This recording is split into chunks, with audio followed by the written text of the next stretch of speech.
Hello. In this video, I'm going to talk about Azure Synapse dedicated SQL pools architecture.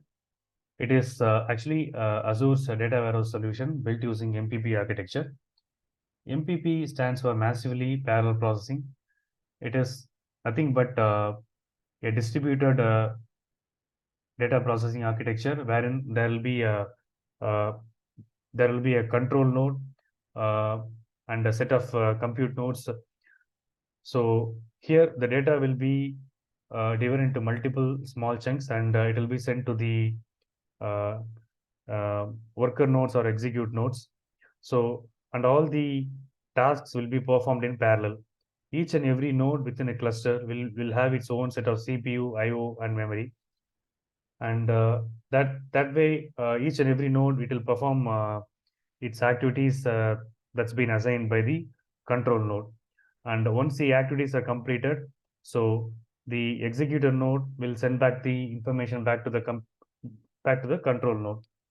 So this basically this architecture uh, is efficient to perform big data processing, and also if you want to have efficient select and aggregation functions, this kind of on top of big data sets. So MPP architecture is a very apt solution for it. So let's see some of the jargons used in MPP. The first one is it's a shared nothing architecture. As I mentioned, there is no contention between the resources. Every node within a cluster will have its own CPU, IO, and memory. And the next one is the scalability. So it's a scale-out architecture wherein the CPUs can be added horizontally depending upon the workload or depending upon the demand. So some of the popular on-prem databases like Teradata and Netezza are built using MPP architecture. Likewise, to talk about cloud, we have this Snowflake and Google's BigQuery and Azure Synapse. All these databases are designed with the help of MPP architecture. Now let's discuss about the dedicated SQL pool. So basically, we have three components here. One is the control node, the next one is the compute node, and uh, the last one is the data storage, that is Azure storage.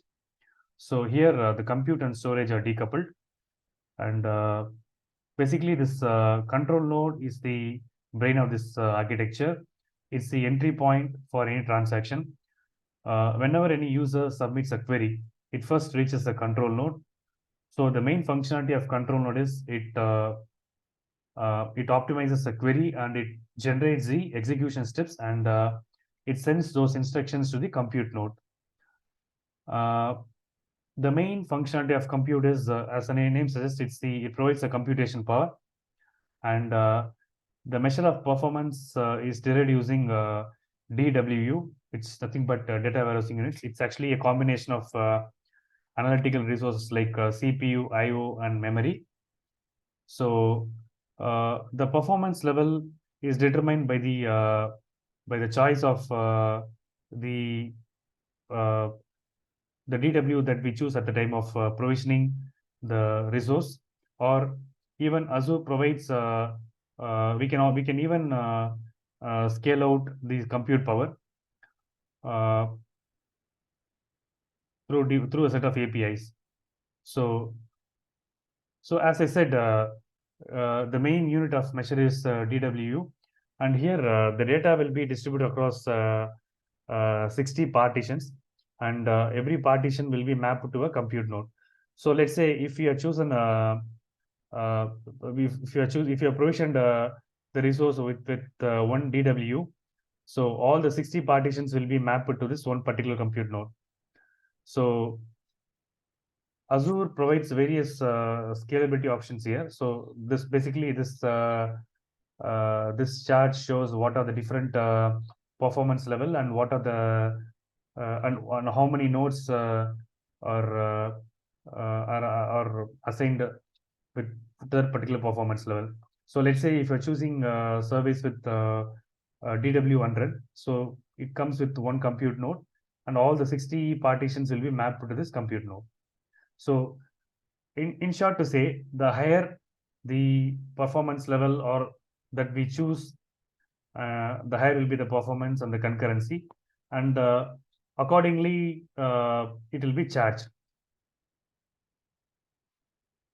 So the last one is the storage.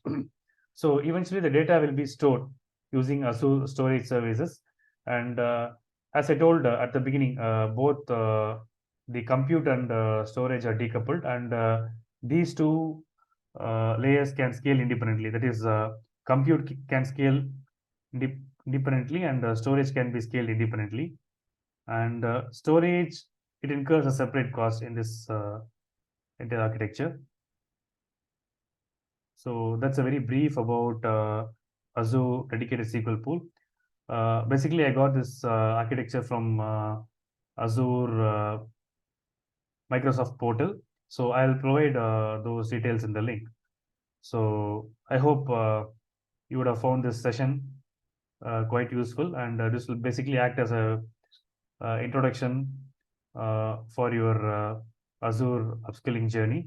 So I'll provide the links in the description. So for further reading, please go through the links. So thanks for watching. Bye.